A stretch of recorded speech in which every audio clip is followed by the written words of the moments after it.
And right now, physicians are not required to check the PDMP or PMP, the Prescription Drug Monitoring Program.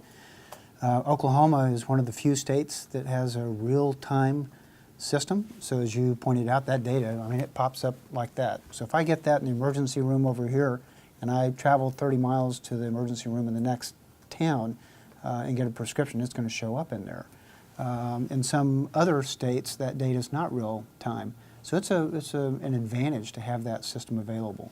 There is legislation pending right now that would require physicians to check the PDMP, and that could actually be life-saving. It really could. I believe that that's a good investment of time.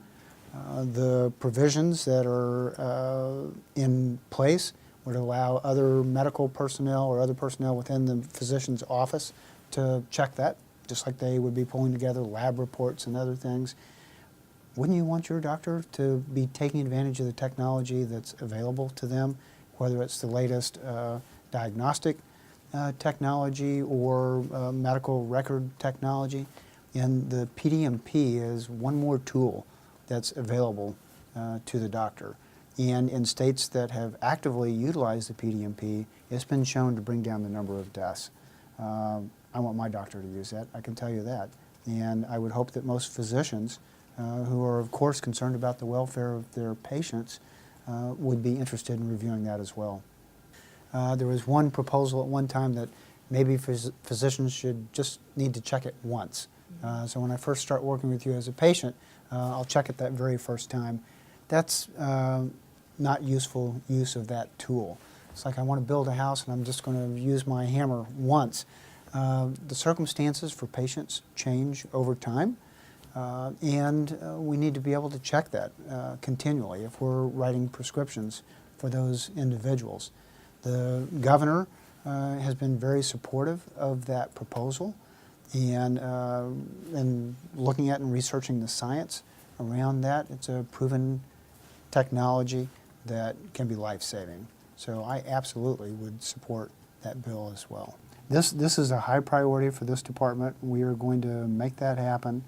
You know, obviously, if we had a huge budget cut, then you re-examine what you're able to do. We think this is important enough because people's lives are at stake. We think that this can help drive down those number of deaths, and we're going to do it.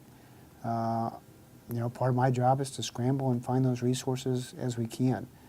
And you're right, we have great staff who are already, you know, overworked, underpaid, etc. And we have piled on a lot of responsibilities for our staff.